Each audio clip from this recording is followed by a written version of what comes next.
बिस्मिल्लाहिर्रहमानिर्रहीम। हम इस लेक्चर में synthetic applications of Michael addition discuss करेंगे। इस केस में जब हम माइकल एक्सेप्टर की बात करते हैं तो माइकल एक्सेप्टर हमारे पास कार्बोनिल कंपाउंड्स हो सकते हैं। कार्बोनिल कंपाउंड्स कैटेगरी में most reactive carboxylic acid, acid chloride हो सकते हैं, एल्डिहाइड हो सकते हैं, कीटोन्स हो सकते हैं, एस्टर्स हो सकते हैं, और इस तरह के हम रिलेटेड कंपाउंड को डिस्कस कर सकते हैं। ब्रॉडली स्पीकिंग, जब हमारे पास माइकल एक्सेप्टर एसिड क्लोराइड होगा या एल्डिहाइड होगा तो उस केस में 1,4 एडिशन के साथ साथ जो न्यूक्लियोफाइल है वो इस कार्बन पे अटैक करके 1,2 एडिशन भी दे सकता है, जो कि कॉमन रिएक्शन है कीटोन्स या एल्डिहाइड का। यानी हम सिंपल वे में ये कह सकते हैं कि जब हम माइकल एक्सेप्टर की बात करते हैं, माइकल एक्सेप्टर में एसिड क्लोराइड या एल्डिहाइड अगर होगा, ये वाला पार्ट अगर एसिड क्लोराइड या एल्डिहाइड का पार्ट है, तो nucleophile instead of attacking this beta carbon atom इस कार्बोनिल कार्बन एटम पे अटैक करता है, carbon to oxygen double bond पे ब्रेक करेगा, carbon to oxygen double bond break हो जाएगा और इस तरीके से हम 1,2 एडिशन प्रोडक्ट हासिल कर सकते हैं। और ये होता है माइकल एक्सेप्टर जब हमारे पास एसिड क्लोराइड हो या माइकल एक्सेप्टर हमारे पास एल्डिहाइड हो।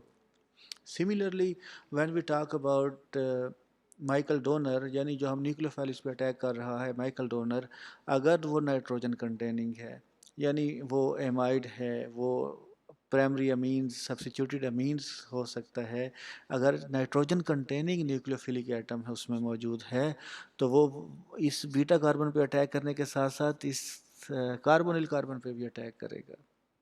यानी उस केस में जब न्यूक्लियोफाइल जो हमारे पास माइकल डोनर है वो नाइट्रोजन कंटेनिंग स्पीशी है, तो वो उसमें दो प्रोडक्ट पॉसिबल होते हैं। Nitrogen containing nucleophile beta carbon atom पे अटैक करता है तो उसके रिजल्ट में हमारे पास 1,4 एडिशन प्रोडक्ट होगा, और अगर वो कार्बोनिल कार्बन पे अटैक करेगा तो इस केस में हमारे पास 1,2 या डायरेक्ट एडिशन प्रोडक्ट होगा। तो नाइट्रोजन कंटेनिंग माइकल डोनर के केस में हम ये दोनों प्रोडक्ट हासिल कर सकते हैं। ऑन द अदर हैंड, अगर हमारे पास माइकल डोनर ऑक्सीजन, सल्फ़र या कार्बन आयन कंटेनिंग स्पीशी है तो उस केस में हम सेलेक्टिवली 1,4 एडिशन या माइकल एडिशन हासिल करते हैं। तो इसमें डिफरेंस यहाँ पे आता है कि अगर नाइट्रोजन कंटेनिंग न्यूक्लियोफाइल है तो वो 1,4 एडिशन के साथ साथ 1,2 एडिशन भी देता है। इसके अलावा बाकी जितने भी न्यूक्लियोफाइल हैं वो नॉर्मली 1,4 एडिशन देते हैं। When we talk about organometallic compounds, organometallic compounds में ऑर्गेनोलिथियम और ऑर्गेनोमैग्नीशियम कंपाउंड हाईली रिएक्टिव स्पीशीज़ हैं। अगर हम इनको यूज़ करेंगे तो इस केस में इनका जो रिएक्शन है वो डायरेक्ट एडिशन देंगे। यानी जब भी हमारे पास माइकल डोनर ऑर्गेनोलिथियम कंपाउंड है या ऑर्गेनोमैग्नीशियम कंपाउंड है तो उस केस में हम दोनों प्रोडक्ट हासिल कर सकते हैं। लाइक हम उसमें 1,2 एडिशन प्रोडक्ट भी हासिल करते हैं, और नॉर्मल केसेस में जब हम ऑर्गेनोलिथियम और ऑर्गेनोमैग्नीशियम कंपाउंड यूज़ कर रहे हैं तो उस केस में हमारे पास जो न्यूक्लियोफाइल ये carbon ion negatively charge carbon atom होगा वो कार्बोनिल कार्बन पर सेलेक्टिवली अटैक करेगा।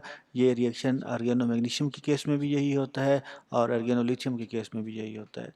ऑन दी अदर हैंड हमारे पास हमने लास्ट टाइम भी डिस्कस किया था कि कुछ ऐसे ऑर्गेनोमेटेलिक कंपाउंड्स हैं जो लेस रिएक्टिव होते हैं, उसमें ऑर्गेनो कैडमियम कंपाउंड्स हैं, उसमें ऑर्गेनो कापर कंपाउंड्स हैं। ऑर्गेनो कैडमियम कंपाउंड्स या ऑर्गेनो कापर कंपाउंड जब हम यूज़ करते हैं तो वो सिलेक्टिवली 1,2 एडिशन की बजाय वो 1,4 एडिशन देते हैं। तो उसको हम इस तरीके से लिख सकते हैं कि ये ऑर्गेनो कापर कंपाउंड्स हैं या ऑर्गेनोलिथियम कंपाउंड्स हैं, तो सिलेक्टिवली ये माइकल प्रोडक्ट देते हैं, वो 1,2 प्रोडक्ट नहीं देते। जब हम इनकी एप्लीकेशंस की बात करते हैं, Michael addition that is use in the synthesis of A B ring of steroid. Steroid हम ऐसी स्पीशी को कहते हैं जिसमें इस तरह के हमारे पास बेसिक रिंग स्केलेटन होता है जिसमें 4 रिंग होती हैं, 3 6 मेंबर रिंग, जो कि फिनांथ्रीन फैशन में होती हैं और इसके साथ ही एक 5 मेंबर रिंग अटैच होती है। ऐसी तमाम स्पीशीज़ जिसमें इस तरह का स्ट्रक्चर पाया जाए उसे हम स्टीराइड्स का नाम देते हैं। इसकी कॉमन एग्जांपल हमारे पास कोलेस्ट्रॉल है। तो स्टीराइड्स की ए और बी रिंग की सिंथेसिस में ये माइकल एडिशन यूज़ होता है। इससे बेसिक जो रिएक्शन है that is known as Robinson annulation. Robinson annulation जो रिएक्शन है इसे हम रोबिन्सन एनुलेशन का नाम भी दे सकते हैं या अल्टरनेटिवली हम इसे रोबिन्सन एनीलेशन। स्पेलिंग का फ़र्क है, कुछ बुक्स में एनुलेशन का वर्ड यूज़ किया जाता है और कुछ में एनीलेशन, ANNELATION। दोनों मेथड, दोनों बुक्स हम बहरहाल यूज़ कर सकते हैं। तो what is Robinson annelation? Basically Robinson annelation is first Michael addition followed by intramolecular aldol condensation reaction. For example ये हमारे पास इस तरह का सबस्ट्रेट है साइक्लोहेक्सानोन, तो हम जब इसको बेस के साथ ट्रीट करते हैं तो ये प्रोटॉन पिक करेगा और इस तरीके से हमारे पास इनोल प्रोड्यूस होगा, इनोलेट आयन प्रोड्यूस होगा और यही enolate ion alpha beta unsaturated ketone पे अटैक करेगा, इसकी बीटा कार्बन एटम पे, और इसका हम ये वाला जो स्टेप है माइकल एडिशन या 1,4 एडिशन को इस तरीके से हम लिख सकते हैं। ये यहाँ पे अटैक करेगा, carbon to carbon double bond next shift होगा और carbon to oxygen double bond oxygen की फेवर में ब्रेक होगा और ये negatively charge oxygen atom proton pick करेगा, जिसके रिजल्ट में हमारे पास इस तरह का प्रोडक्ट आ जाएगा। ये जब टाइटोमराइज होगा तो हमारे पास इस तरह का कीटोन रिकवर हो जाएगा।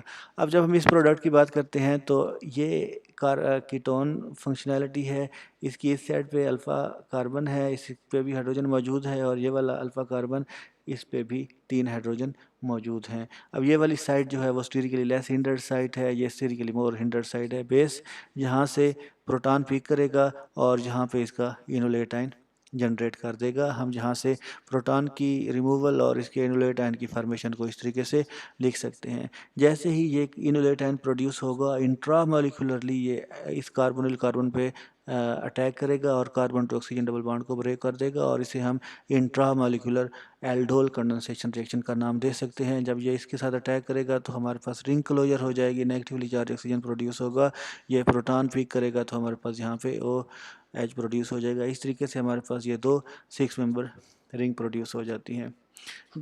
अब इस केस में इसको हम जब थोड़ा सा रीऑर्गेनाइज करते हैं तो हम ये 2 6 मेंबरिंग को इस तरीके से लिख कर सकते हैं, इस तरीके से लिख सकते हैं। और ये अगेन ये जो अल्फ़ा कार्बन है इसमें हाइड्रोजन की रिमूवल होती है और फिर इसमें से वाटर मॉलिक्यूल लॉस होता है, जैसा कि हम एल्डोल कंडेंसेशन रिएक्शन में डिस्कस कर चुके हैं।